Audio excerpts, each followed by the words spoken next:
मनीषा रेसिपीमध्ये तुमचं खूप खूप स्वागत आहे। आज आपण बनवणार आहे पारंपरिक उकडपेंडी, गव्हाच्या पिठाचे उकडपेंडी। त्याच्यासाठी आपण 1 कप गव्हाचं पीठ घेतलेलं आहे, कांदा बारीक चिरून घेतलेला आहे, शेंगदाणे घेतलेले आहे, कढीपत्ता, हिरवी मिरची, कोथिंबीर आणि अर्धा टोमॅटो। आपण फोडणीची तयारी करूया। प्रथम आपण पीठ याच्यामध्ये कोरडं भाजून घ्यायचं आहे। आपण आता पॅनमध्ये गव्हाचं पीठ कोरडं भाजून घ्यायचं आहे। पीठ भाजल्यामुळे खमंग उकडपेंडी होते आणि नंतर मग ते आपल्याला उकडपेंडी करायला वेळ पण नाही लागत। 5 मिनिटं कलर बदलेपर्यंत आपण पीठ भाजून घेणार। गव्हाच्या पिठाप्रमाणे ज्वारीच्या पिठाची पण उकडपेंडी केली जाते। हा आपला पारंपरिक पदार्थ आहे। उकडपेंडी पौष्टिक आणि हेल्दी आहे। पूर्वी हा पदार्थ नेहमी केला जात असे। सुंदर चव असते याची।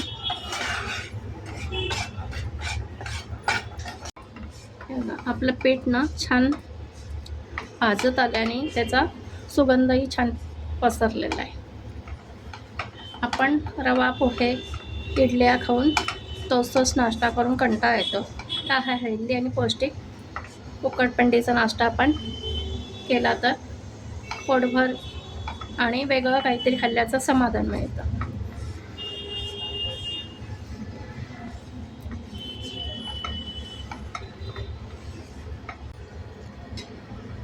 आता आपण कढईमध्ये तेल घातलेलं आहे आणि बाजूला आपण गरम पाणी करायला ठेवलेलं आहे। तेल थोडं जास्त घालायचं आहे। मोहरी घालणार आहोत। मोहरी छान तडतडली पाहिजे म्हणजे खमंग फोडणी बसते।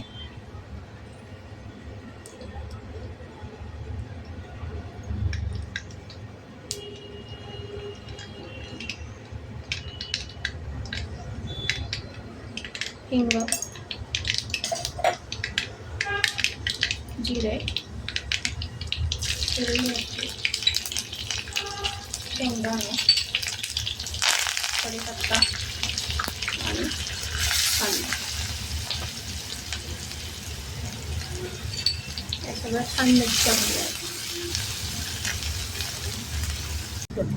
कांदा खूप लाल नाही करायचा आहे, थोडासा ट्रान्सपरंट करायचा आहे आपल्याला। कोणी यात दही पण घालतं। मी दही ऐवजी फक्त टमाटा घालणार आहे, दही न घालता। छान परतून घ्यायचं आहे।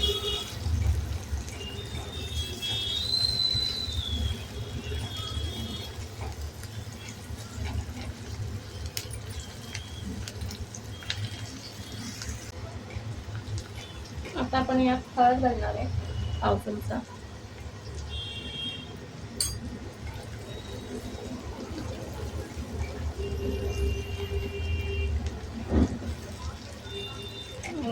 हे पीठ घालणार आहे।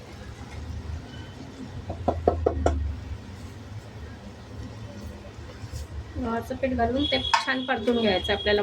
गॅस कमीच ठेवायचा आहे, मंद ठेवायचा आहे। छान परतून घ्यायचं पीठ, त्यामुळे तेलात भाजल्यामुळे अजून खमंग छान होते।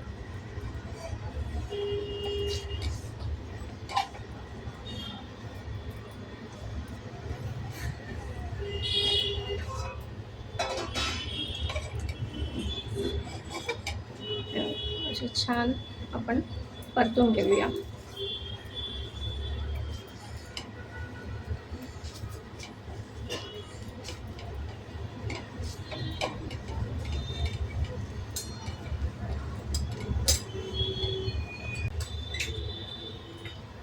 आता आपण यामध्ये थोडंसं तिखट घालणार आहे, पाव चमचा तिखट आणि चवीनुसार मीठ। आपण तिखट अगोदर नाही घातलं कारण ते असं परतताना करपून जाईल, म्हणून सगळ्यात शेवटी घातले। हे 2 मिनिटं परतून घेऊया।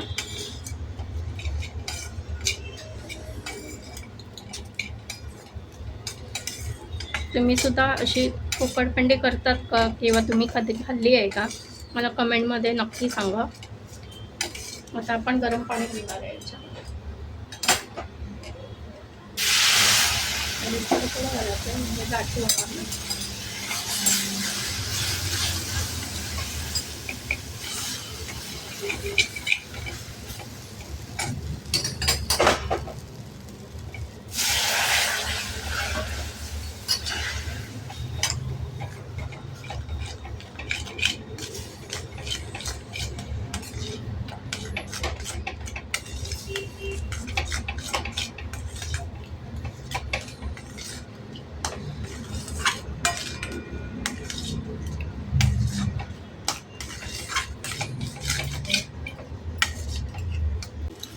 हे बघा आपली छानपैकी उकडपेंडी तयार आहे. कोथिंबीर घालूया आणि थोडी परतून घेऊया. खूप टेस्टी लागते. तुम्ही पण नक्की करून बघा.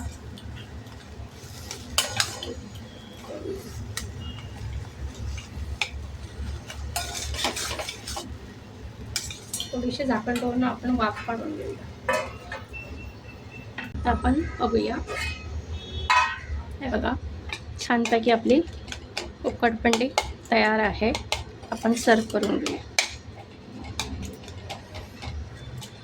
आपली उकडपेंडी तयार आहे. तुम्ही पण नक्की ट्राय करा. रेसिपी आवडल्यास लाईक, शेअर आणि सबस्क्राईब करा.